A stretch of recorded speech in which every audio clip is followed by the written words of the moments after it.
Welcome to the midday news on CRTV today, March 20. Hello, Martin. Hello, Tony. You have the headlines. The Francophonie Day is observed today, March 20. This year's celebration is under the theme, The French Language, a Link to Action, a highlight of the event in Yaoundé in this newscast. Elites of the Ija and Lobo of the South region organized the first edition of the National Unity and Living Together Day. Our guest on the midday news today is Evariste Abesolo, president of the organizing committee. He shall throw light on the event. And in our feature page, we shall take you to Garoua in the North region to learn how artisans manufacture pots from discarded aluminium. Martine, you have the first report. Madame, Messieurs, bon après-midi. Nous sommes le mardi 20 mars 2018. Bienvenue au... La langue française, notre trait d'union pour agir, c'est le thème de la Journée internationale de la francophonie édition 2018 célébrée ce 20 mars. Au Cameroun, les activités officielles y relatives se déroulent au ministère des Relations extérieures où nous retrouvons notre reporter Daniel Menanga. Bienvenue au ministère des Relations extérieures. Aujourd'hui, l'apothéose de la Journée internationale de la francophonie qui se déroule autour du thème la langue française, notre trait d'union pour agir. Ici, l'événement est présidé par le ministre délégué auprès du ministre des Relations extérieures en charge du Commonwealth, Félix Mbagnou. Temps fort de la cérémonie, l'écoute du message de la secrétaire générale de l'OIF, l'Organisation internationale de la francophonie, Michael Jean, dit en substance le pouvoir de la langue française avec sa capacité d'agir dans les secteurs d'activité comme l'éducation de base, l'enseignement secondaire, l'enseignement supérieur, les médias, le numérique et bien d'autres secteurs. En direct du ministère des Relations extérieures, Elvis Kana, Daniel Menanga. Merci Daniel. Ce 20 mars est également Journée mondiale de la santé bucco-dentaire. Au Cameroun, le thème retenu pour cette journée de prévention contre l'hygiène bucco-dentaire est « pense à ta bouche, pense à ta santé ».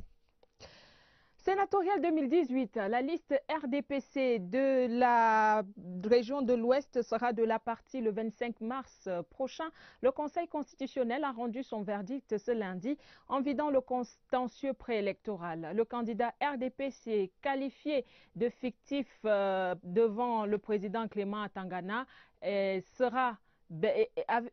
présenté, qualifié de fictif par le SDF, s'est présenté devant le président Clément Atangana et les 10 autres sages. Le film de cette journée d'audience avec Éric Benjamin Lamère. Il était attendu, il est venu et il a comparu devant le Conseil constitutionnel. Lui, c'est Teni Detiojan, chef de 2e degré du groupement Bamesingé dans les Bamboutos. 7e sur la liste du RDPC pour les sénatoriales dans la région de l'Ouest. Sa candidature, accusée d'irrégularité, a fondé la requête introduite par Paul Tchatchouan du SDF, demandant le rejet de la liste du parti au pouvoir. Devant le Conseil au grand complet, Teni Detiojan a répondu aux questions du président de l'institution. Sa carte nationale d'identité a même fait l'objet d'un examen approfondi des membres du Conseil et de la partie adverse. Bien qu'ayant finalement reconnu l'existence du candidat du RDPC, le SDF a continué à soulever d'autres irrégularités naturellement contestées par les avocats et les mandataires du RDPC. Après un cours délibéré, la Cour a rendu son verdict, le rejet de la requête de Paul Tchatchouan. Recevable à la forme. Au fond, la rejette comme non justifiée. Laisse les dépenses à la charge du trésor public. Ordonne la notification immédiate de la présente décision à ENECAM et aux autres parties. Un verdict décevant pour le SDF qui s'incline tout de même devant la décision de la haute juridiction. Nous nous plions à ce verdict. La leçon que nous recevons d'ici, c'est qu'il y a eu du contradictoire. Les gens se sont expliqués. Nous sommes déçus, mais nous sommes républicains aussi. Nous ne pouvions pas nous substituer au Conseil pour rendre la décision en ces lieux et places. Satisfait, le RDPC a eu le triomphe modeste. Pour le parti au pouvoir, c'est la démocratie qui sort renforcée. La décision du Conseil constitutionnel montre que Ils ont été convaincus de notre argument. Donc pour nous, le RDPC a gagné sur le plan judiciaire, mais sur le plan politique. Au-delà de ces verdicts judiciaires, sur le plan politique, c'est la démocratie camerounaise qui a gagné, puisque c'est la démocratie qui se manifeste. Avec toutes les listes validées, Elekam se réjouit des décisions du Conseil constitutionnel. Je constate simplement que le Conseil est fait de sages. Il a rendu des décisions qui sont conformes à la loi. Je n'ai rien à dire sur les décisions du Conseil. Place désormais à la compétition électorale proprement dite le 25 mars prochain. Le président Paul Biya entame dans 48 heures une visite d'État en Chine à l'invitation de son homologue Xi Jinping. Le chef de l'État a quitté Yaoundé dimanche en compagnie de la première dame Chantal Biya. La rédaction saisit l'occasion de cette 6e visite officielle du président de la République en Chine pour passer en revue la riche coopération entre Beijing et Yaoundé. Dieudonné Ongba. C'est en mars 1987, 5 ans après son accession à la magistrature suprême, que le président Paul Biya effectue sa première visite officielle en Chine. Les contacts avec l'exécutif chinois sont concluants et le chef de l'État camerounais ne va pas se priver de fréquenter le chemin de Beijing. Il y repart en octobre 1993, en septembre 2003, novembre 2006, la dernière visite avant celle de mars 2018 date de juillet 2011. Au total, 5 visites et bientôt 6. Mais les visites au sommet entre la Chine et le Cameroun sont loin d'être à sens unique. En 2007, le président chinois Hu Jintao a effectué une visite d'État au Cameroun. Bien d'autres hauts responsables de l'Empire du Milieu sont venus à Yaoundé. Les retombées de cette intense activité diplomatique au sommet sont innombrables. La relation sino-camerounaise, timide au départ, est aujourd'hui féconde et accouche dans plus d'un secteur.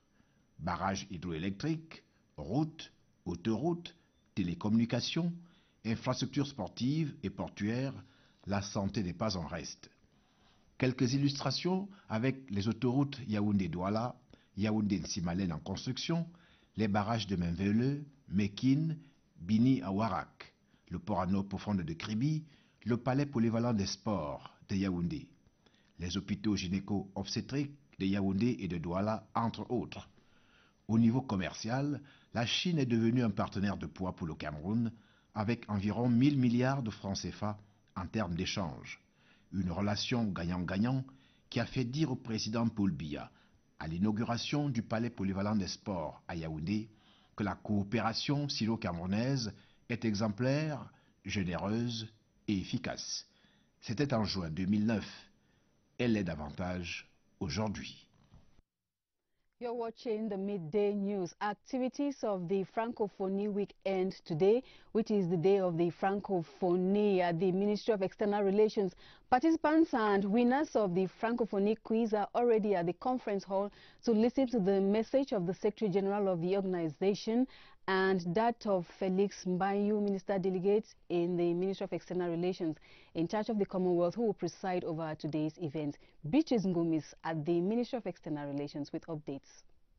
Hello, welcome to the Ministry of External Relations, where in a short while from now, activities to wrap up the National Week of the Francophonie will be holding. The Ministry's conference room is filling up already with pupils and students, laureates of the Francophonie competition, who have turned up for their recognition.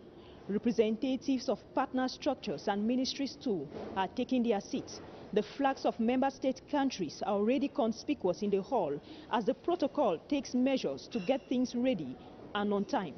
The theme of the Francophonie for this year is French, our link to take action. A theme which will certainly be contained in the message of the Secretary General of the Francophonie, Michael Jean, that will be read out to the attendants. The Secretary General, like the presiding minister, who is the minister delegate in charge of the Commonwealth, in their addresses will stress on the importance of the Francophonie to member state countries and the world at large. The domains in which the Francophonie can partner with other member state countries will also be explored in the different messages. From the Ministry of External Relations, Elvis Kana, Beatrice Ngum. Over. Thank you, Beatrice. In other news, Cameroon's rising commercial balance deficit has raised concerns about the need to do more to drive the industrialization process in the country. This is in order to make a way for more exports, while economic operators complain that the state has to step up efforts to enable them produce and process in quality and quantity. Economists insist that hindrances must be lifted and the private sector given the necessary boost. Clarice Aretakang reports on how Cameroon can reverse her trade deficit. Imports exceeding exports is no breaking news for a good number of economies, but it becomes worrisome when the impact on industry is next to nothing. This is the case of Cameroon, analysts fear. A trade balance in the red for years running, slightly above 1 billion CFA francs between the second quarter of 2016 and 2017, according to a report from the National Institute of Statistics. Trade between Cameroon and the world dropped by 38 billion CFA francs or 3.7%, while imports rose by 5.6%. The deficit excluding crude oil stands at 1,705.5 billion CFA francs, up by 13% as compared to 2016. At the heart of it all, a manufacturing base at reduced capacity and a processing sector still to take off. Countries need foreign currencies to attend to their respective needs. In the case of Cameroon, there is not that high dependency in food products, but for instance, Cameroon needs those foreign currency to put forward or to push forward its industrialization process. For that, you need to buy equipment, to buy all sorts of material. In 2017, Cameroon's import bill stood at 1,881.9 billion CFA francs, representing some 6.1 million tons worth of goods. The private sector believes the trend can be redressed. We need our state to help us to be able to produce. We need our state to help us to be able to export. When you do an effort to export and you are waiting for that TVA, and when you don't have it, it is a problem in your treasury. So you will not be able to produce again and be able to export. So we need our state to give back what we are asking. The rising trade balance deficit has also been attributed to the weak sale of some products on the world market, even though some exports have shown improved performance. Experts, however, regret that exports are not diversified enough. Economic operators and observers believe there is a way out. The cost of producing is high, and then it's not making the local private sector competitive with regard to other countries, right? So there is need to do something on those things. Also, the quality of infrastructure has been cited also as a hindrance. Experts insist that Cameroon's trade balance deficit should be closely monitored even as issues related to debt sustainability arise. They argue that looking for solutions in increased production is non-negotiable. Different ethnic groups from across the country residing in the Jah and Lobo of the South region have celebrated peaceful coexistence in the division. The first edition of the National Unity and Living Together Day, organized by elites of the Jah and Lobo, took place recently in Sangmilima, as Clarence Aze reports. Proud children of the fatherland from the north, south, east and west gathered for a common purpose, peace and unity. The Angdemic ceremonial ground in Sangmilima is the melting pot of the country's cultural diversity. Heads of 11 communities residing in the division say their peaceful coexistence is worth celebrating. We live here in peace, even with the Bulu communities.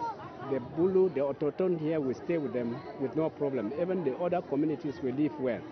We live in peace, we unite ourselves and doing everything. Leads of the Jah and Lobo, through this first edition of the National Unity and Living Together Day, intend to remind Cameroonians of the necessity of unity, seeing what is happening in some parts of the country. Our country needs this unity, this space is the reason why we decided to make up today. An initiative well saluted by the #1 administrative authority of the division, David Kobo Aman, who oversees the activities of the different communities. Just like the national anthem that was composed in Fulasi in the Jah and Lobo some years ago, the elites say their hope is to see this new concept rally and bind Cameroonians with cords of love that cannot be broken. Through the event, they offered gifts of wheelchairs to the Sangmelima Referral Hospital and also communed with the over 300 inmates of the Sangmelima Principal Prison. Pour regarder le 12h sur la CRTV, Madame, Monsieur, merci d'être avec nous. Place à présent à l'invité du 12h. Ce mardi, c'est le président du comité d'organisation des premières journées de l'unité nationale que vous venez de regarder. Il s'agit de Évariste Abesolo. En marge de cette activité, il s'est entretenu avec Berthe Mbala de CRTV Sud. Regardez. Monsieur Évariste Abesolo, bonjour. Bonjour. Vous êtes le président du comité d'organisation de ces premières journées de l'unité nationale et du vivre ensemble qui viennent de se tenir à Sangmelima. On a envie de vous poser la question tout de suite de savoir pourquoi ces journées. Je voudrais d'abord vous remercier de m'avoir invité et rassurer qu'aujourd'hui, le vivre ensemble et l'unité nationale sont une nécessité pour notre pays. Voyez-vous, depuis près de 3 ans aujourd'hui, notre pays traverse des moments assez difficiles dans le nord du Cameroun, l'extrême nord, à l'est, et très récemment les événements qui se passent dans le sud-ouest et le nord-ouest. Tout ceci nous interpelle, nous, Camerounais, nous fils de ce pays, à créer ou quelque chose qui puisse, n'est-ce pas, inviter tous les enfants, tous les Camerounais à se retrouver et chanter le credo de l'unité. L'unité parce que aujourd'hui, la paix est une condition sine qua non pour le développement de notre pays, pour le devenir de notre pays, pour l'avenir de nos enfants. Tel que vous l'expliquez, on peut comprendre ce qui a motivé cette initiative, mais quel contenu vous lui donnez? Il s'agit d'abord, dans chaque département, d'identifier les différentes ethnies qui y vivent, les différentes communautés. Il s'agit de mettre ces communautés ensemble et les inviter à contribuer, n'est-ce pas, à la préservation de la paix de notre pays, de contribuer, n'est-ce pas, à cette unité dont nous avons besoin, et se rassurer que ces communautés, n'est-ce pas, participent à la vie économique, sociale, politique, parce que c'est tout ceci qui mettant ensemble qui permet à ce que nous puissions garantir cette paix qui est, n'est-ce pas, chère non seulement à notre pays, à tous les Camerounais, mais aussi à celui qu'on a choisi à la tête de notre pays, son Excellence Paul Biya. Pourquoi Sangmelima pour lancer cette initiative? Est-ce que c'est en référence au passé, à l'histoire? Parce qu'on sait quand même que Sangmelima, c'est tout un symbole dans la vie du Cameroun, dans la création de l'État du Cameroun et du nationalisme. Vous venez de le dire, parce que, voyez-vous, c'est à Foulassi que l'hymne national a été créé, où on rappelle à tous les Camerounais de se mettre ensemble afin de défendre ce qui est cher, notre patrie, le Cameroun, et que tout Camerounais se sente vraiment chez lui, quel que soit là où il se trouve. Parce que nous n'avons pas besoin de discrimination, nous n'avons pas besoin de ce climat de xénophobie qui s'installe. Paris réussit donc pour cette première édition, mais maintenant la suite c'est quoi? Surtout pour ne pas prêter le flanc aux critiques qui pensent que c'est quelque chose de ponctuel pour répondre peut-être à un besoin sociopolitique pressant. Qu'est-ce qui va être fait pour prolonger cette initiative, pour prolonger cette action? Ça peut s'imaginer parce que nous sommes à une année électorale et les gens se demandent toujours pourquoi cette activité, pourquoi cette action. Est-ce qu'il n'y a pas de calcul derrière? Est-ce que ça va être pérennisé? Je pourrais vous dire oui.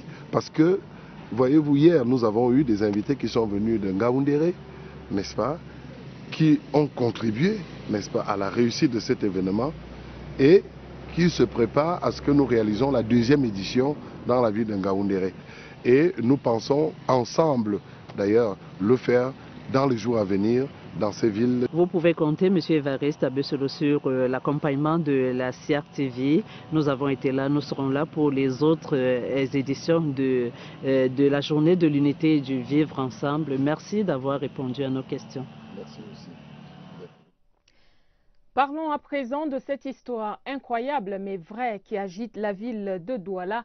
Un pasteur de nationalité nigérienne, Ochokoro, c'est son nom, a enceinté de nombreuses fidèles, toutes des femmes mariées. Le pasteur, au charme ravageur, dit-on, a pris la poudre d'escampette. Les familles, mais surtout les maris cocufiés, sont extrêmement en colère. Le sous-préfet de Douala 3e est descendu sur le terrain. Nourou Bello a procédé à la mise sous scellé de la dite paroisse au quartier Ndokpassi, au lieu dit 2e danger. C'est là que tout a commencé. Voici le récit de cette histoire avec Aboubakar Abo à Douala. Une maison de Dieu mise sous scellé, une histoire aux allures de fiction. Et l'acteur principal est porté disparu. La fameuse paroisse du tristement célèbre pasteur Ochokoro a été la rampe de lancement et a conduit des femmes mariées, non pas dans la cour du Très-Haut, mais plutôt dans le lit du prédicateur. Ironie du sort, elles sont une dizaine qui ont reçu en prime le témoignage vivant de leur infidélité.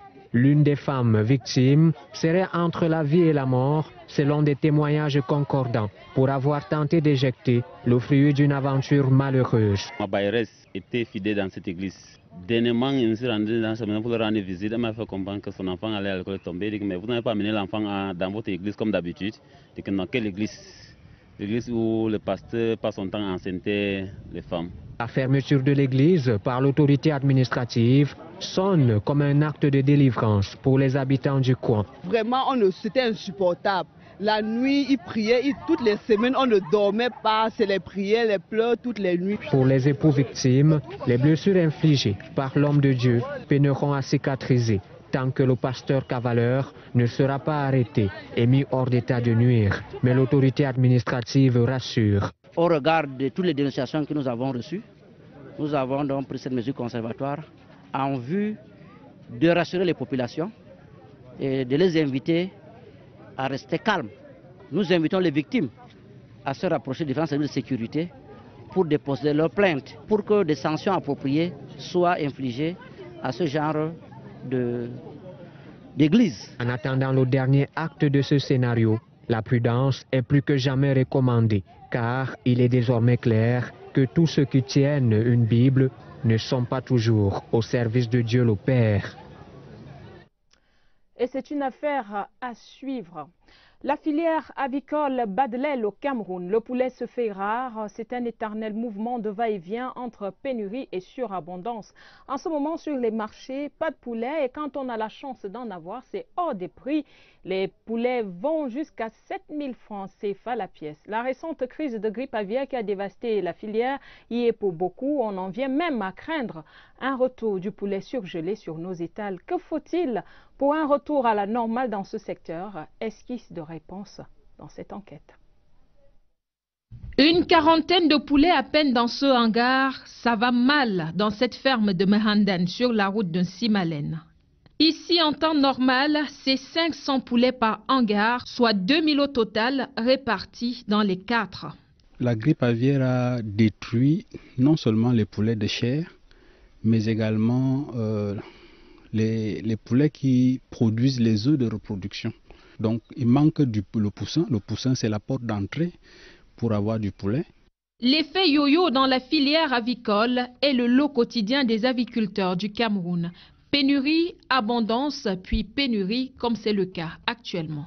Il se trouve qu'à la suite de la grippe aviaire, il y a eu, je crois, quelques aides.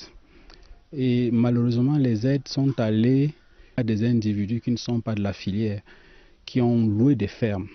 Il fallait vider les fermes à un moment donné. C'est là, vous avez constaté l'abondance du poulet. À l'interprofession avicole du Cameroun, IPAVIC, pas une âme qui rôde. Pourtant, ils connaissent bien la situation. À un moment, il avait été envisagé de mettre un système régulateur au niveau du marché, c'est-à-dire de commencer à faire la transformation lorsque la production sur pied avait été suffisante, c'était aux années 2011. La filière avicole avait pris son envol. Ce mouvement de va-et-vient observé ces derniers temps ouvre la porte à un ennemi longtemps combattu, le poulet surgelé.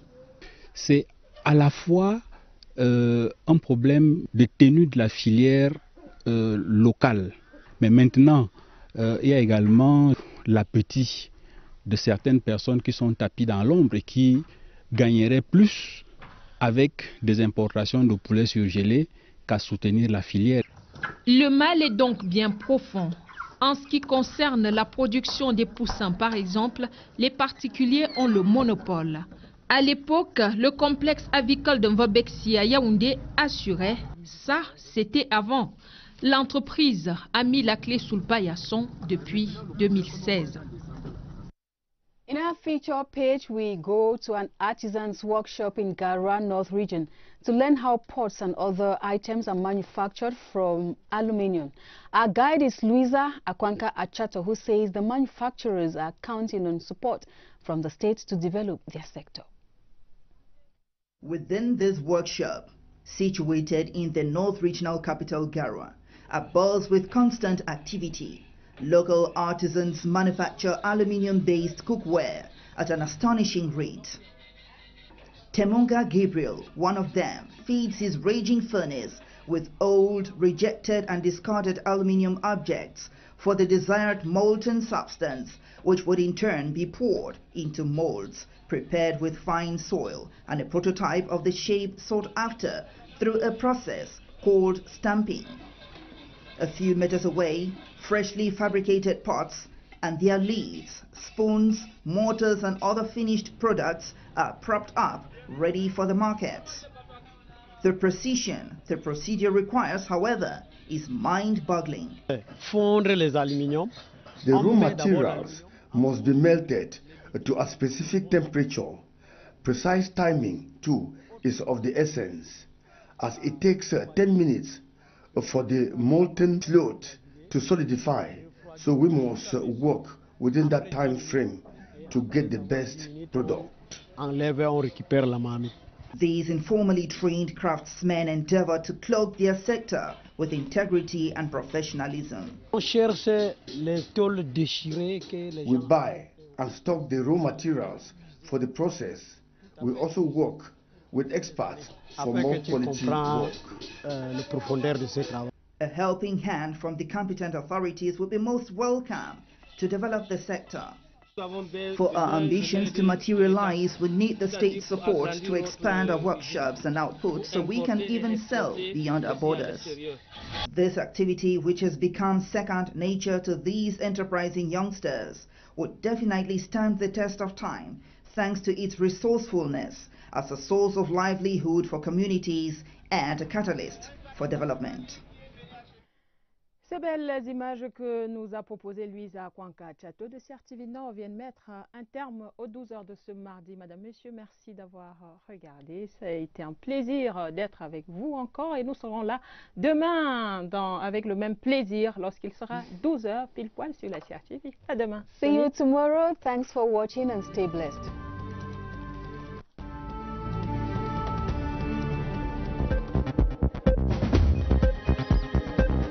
The first edition of the National Unity and Living Together Day, organized by elites of the Ja and Lobo, took place recently in Sangmilima, as Clarence Aze reports. Proud children of the fatherland from the north, south, east and west gathered for a common purpose, peace and unity. The Ang Demik ceremonial ground in Sangmilima is the melting pot of the country's cultural diversity. Heads of 11 communities residing in the division say their peaceful coexistence is worth celebrating. We live here in peace, even with the Bulu community. The Bulu, the Ototon here, we stay with them with no problem. Even the other communities, we live well.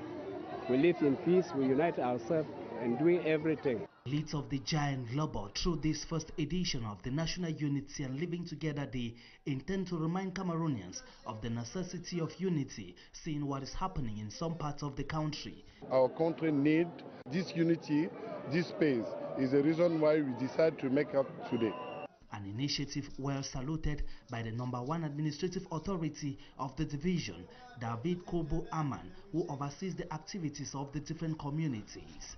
Just like the national anthem that was composed in Fulasi in the Ja and Lobo some years ago, the elites say their hope is to see this new concept rally and bind Cameroonians with cords of love that cannot be broken. Through the event, they offered gifts of wheelchairs to the Sangmelima Referral Hospital and also communed with the over 300 inmates of the Sangmelima Principal Prison. Vous regardez le 12h sur la CRTV. Madame, Monsieur, merci d'être avec nous. Place à présent à l'invité du 12h. Ce mardi, c'est le président du comité d'organisation des premières journées de l'unité nationale que vous venez de regarder. Il s'agit de Évariste Abessolo. En marge de cette activité, il s'est entretenu avec Berthe Mbala de CRTV Sud. Regardez. Monsieur Évariste Abessolo, bonjour. Bonjour. Vous êtes le président du comité d'organisation de ces premières journées de l'unité nationale et du vivre ensemble qui viennent de se tenir à Sangmelima. On a envie de vous poser la question tout de suite de savoir pourquoi ces journées. Je voudrais d'abord vous remercier de m'avoir invité et rassurer qu'aujourd'hui, le vivre ensemble et l'unité nationale sont une nécessité pour notre pays. Voyez-vous, depuis près de 3 ans aujourd'hui, notre pays traverse des moments assez difficiles dans le nord du Cameroun, l'extrême nord, à l'est, et très récemment les événements qui se passent dans le sud-ouest et le nord-ouest. Tout ceci nous interpelle, nous, Camerounais, nous fils de ce pays, à créer ou quelque chose qui puisse, n'est-ce pas, inviter tous les enfants, tous les Camerounais à se retrouver et chanter le credo de l'unité. L'unité parce que aujourd'hui, la paix est une condition sine qua non pour le développement de notre pays, pour le devenir de notre pays.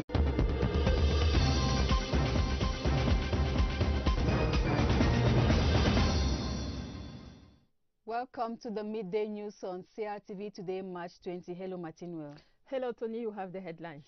The Francophonie Day is observed today, March 20. This year's celebration is under the theme, the French language, a link to action, a highlight of the event in Yaoundé in this newscast. Elites of the Ija and Lobo of the South region organized the first edition of the National Unity and Living Together Day. Our guest on the midday news today is Évariste Abessolo, president of the organizing committee. He shall throw light on the event. And in our feature page, we shall take you to Garoua in the North region to learn how artisans manufacture pots from discarded aluminium. Martine, you have the first report.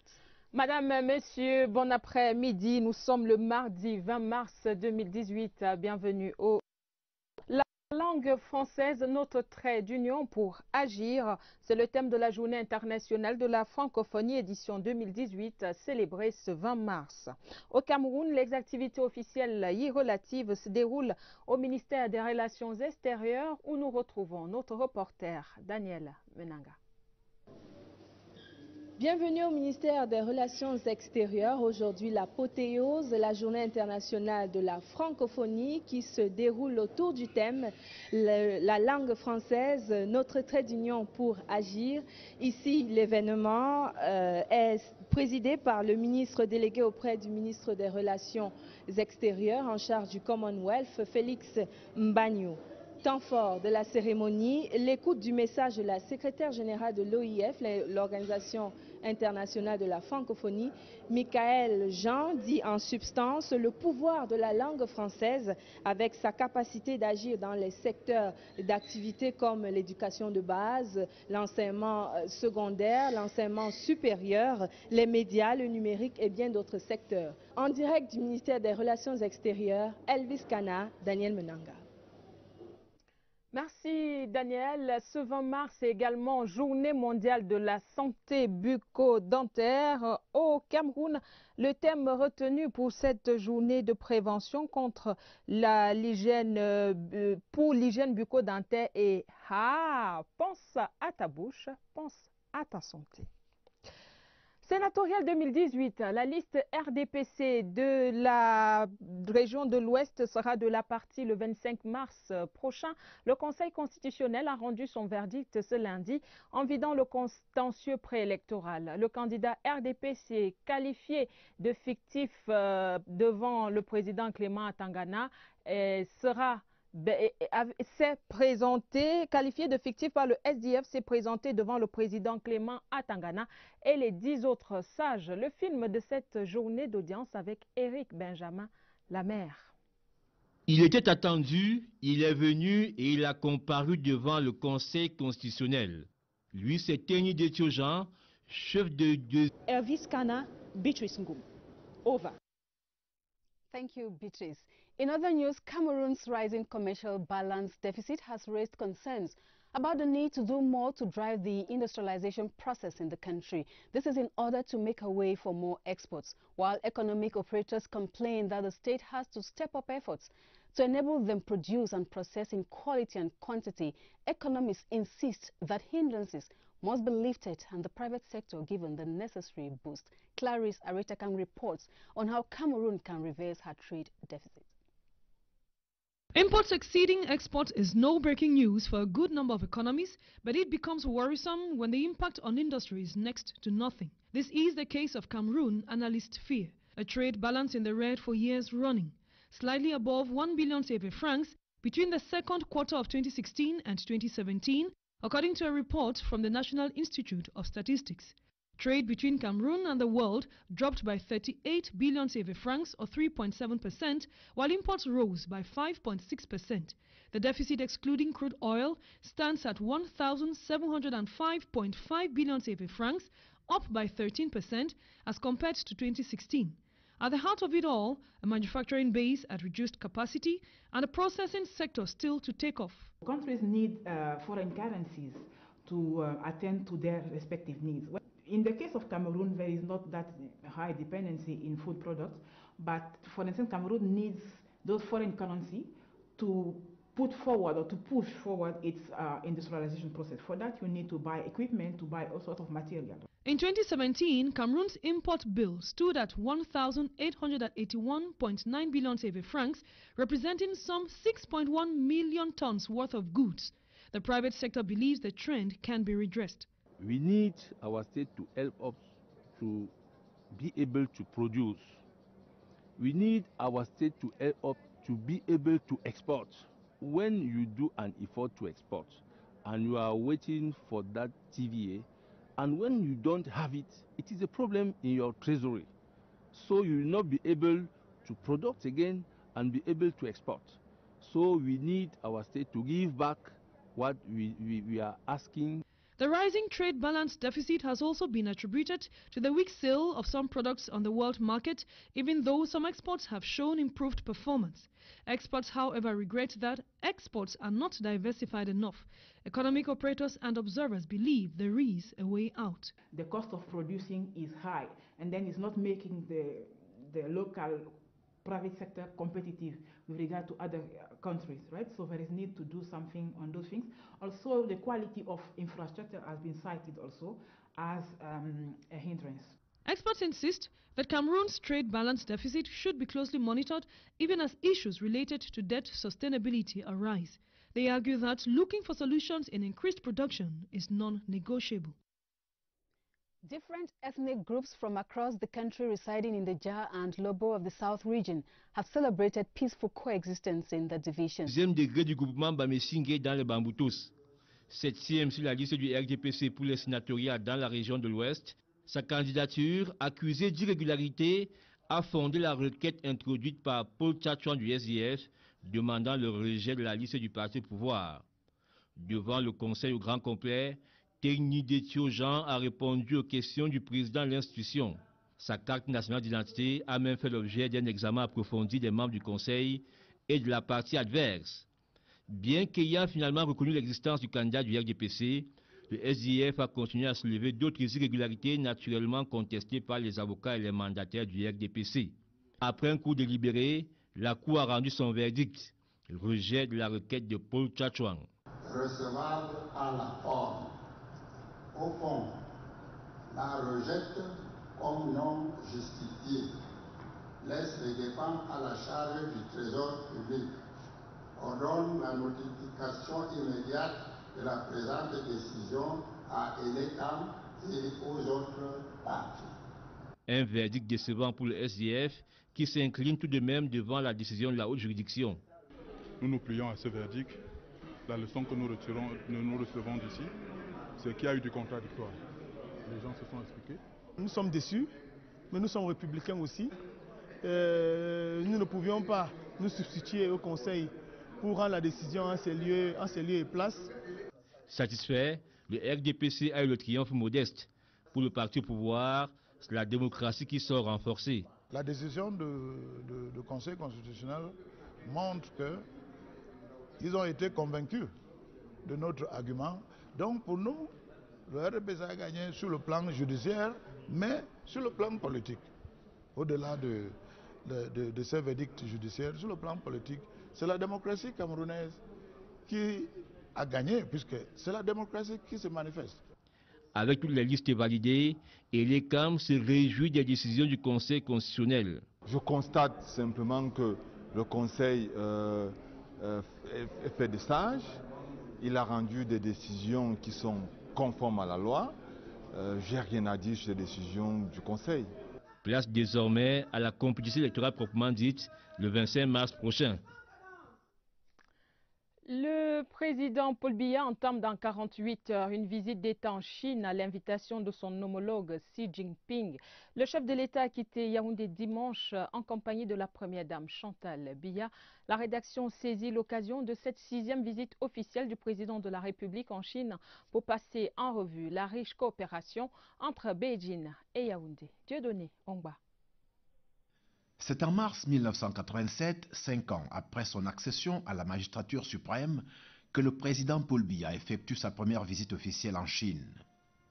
Les contacts avec l'exécutif chinois sont concluants et le chef de l'État camerounais ne va pas se priver de fréquenter le chemin de Beijing.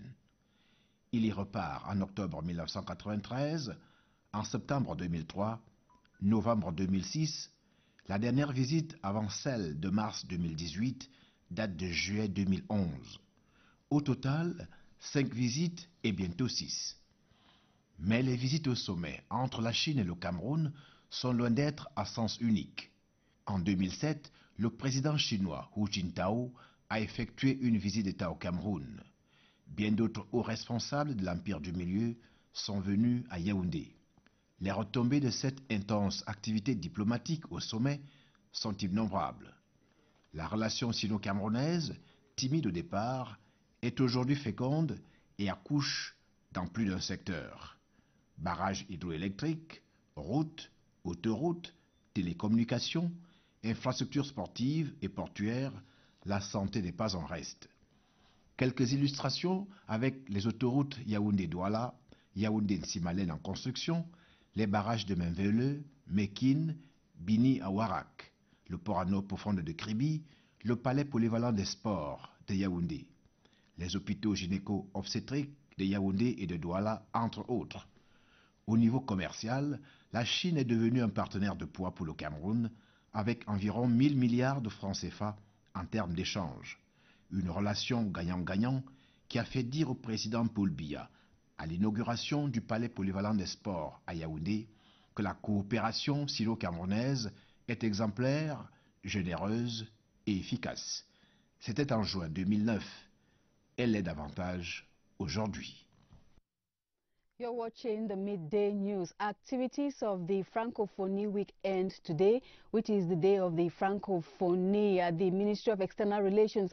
Participants and winners of the Francophonie quiz are already at the conference hall to listen to the message of the Secretary General of the organization and that of Felix Mbayu, Minister Delegate in the Ministry of External Relations, in charge of the Commonwealth, who will preside over today's event. Beatrice Ngumis at the Ministry of External Relations with updates. Hello, welcome to the Ministry of External Relations, where in a short while from now, activities to wrap up the National Week of the Francophonie will be holding.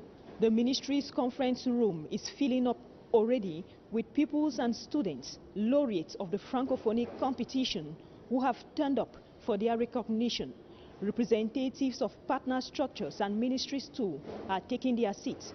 The flags of member state countries are already conspicuous in the hall as the protocol takes measures to get things ready and on time. The theme of the Francophonie for this year is French, our link to take action. a theme which will certainly be contained in the message of the Secretary General of the Francophonie, Michael Jean, that will be read out to the attendants. The Secretary General, like the presiding minister, who is the minister delegate in charge of the Commonwealth, in their addresses will stress on the importance of the Francophonie to member state countries and the world at large. The domains in which the Francophonie can partner with other member state countries will also be explored in the different messages. From the Ministry of External Relations,